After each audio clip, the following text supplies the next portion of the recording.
Well, it looks like the time has come where the American dream of homeownership in Metro Detroit is deteriorating even more than before. Stick around and find out why.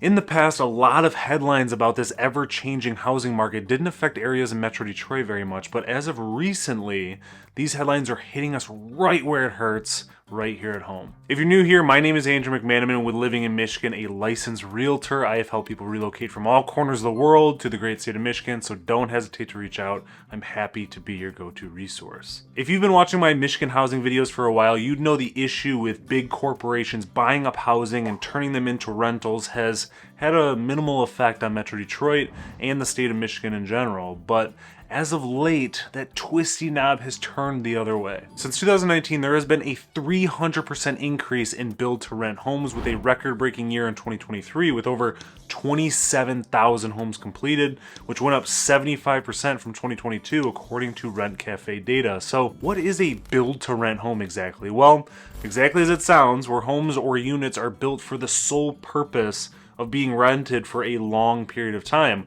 oftentimes maintained and managed by larger companies over individuals. Detroit alone had an increase of built-to-rent homes of 81% from 2019 to 2023, which equated to 2,114 units, which is only 300 or so behind Houston, Texas. All this just to say, Detroit is now the nation's 5th top metro for new build-to-rent houses, which doesn't surprise me after you see hundreds of headlines about Detroit doing that, Detroit doing this, $1 billion here, a cajillion dollars there.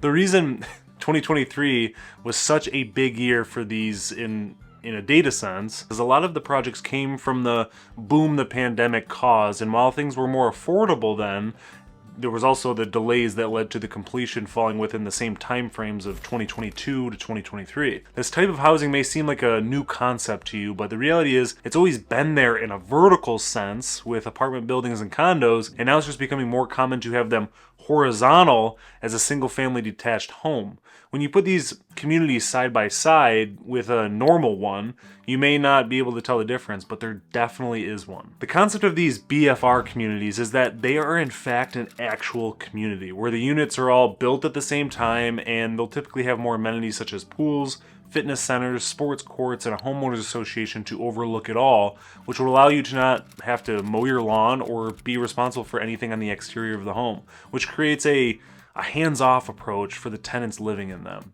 The investors and developers say this is a great business model that is more beneficial to tenants too, because the community would have designated contacts for any issues that arise, such as like a maintenance person that would handle the whole community, customer service, which is different from your typical single-family home for rent, as you need to treat it as your own, taking care of the interior and the exterior maintenance. For those of you watching, is this something you'd like to have, or would you rather just own your home outright in a community like this? Drop your thoughts in the comments below. On one hand, you have these investors and developers saying this solves the inventory problem and creates affordable housing for people, while others say you're taking the American dream of homeownership away from people who want to actually own their home.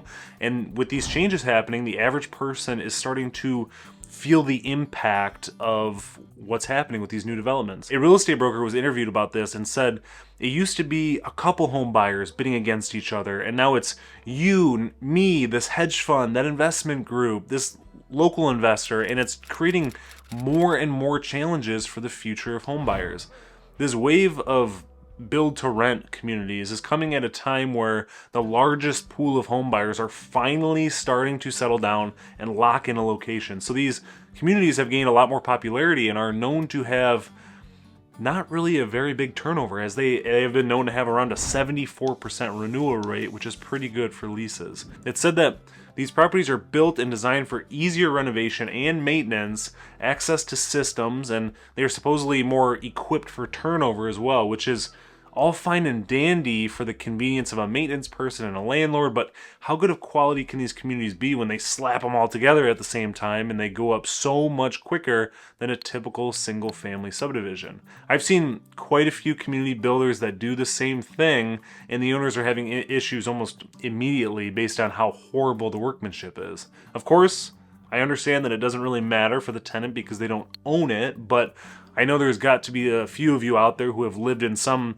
rental properties that have affected your well-being, your health, or destroyed your belongings due to neglect of some sort. But we will keep an eye on that in the future. I'm curious what long-term looks like for these communities. Of course, this next point is highly dependent on how each community presents itself, but there's said to be some flexibility to not only make changes to the units by installing things like solar systems or even converting them into small commercial ventures like a neighborhood cafe or a coffee shop.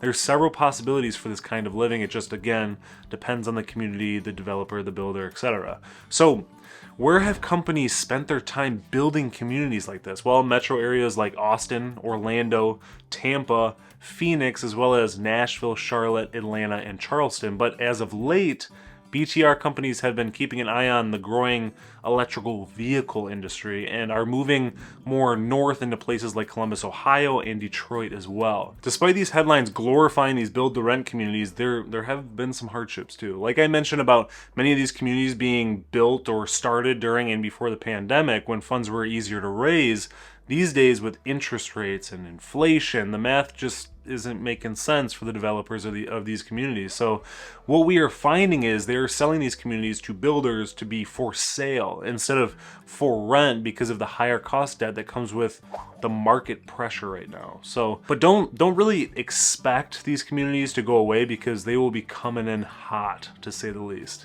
So what do you think? Is this a good thing based on how slim the housing inventory is, or do you think it's a bad thing and these homes should be built to sell? Thanks as always for watching. If you're looking to buy, sell, invest in the wonderful state of Michigan, don't hesitate to reach out. I'm happy to be your go-to resource. Till next time.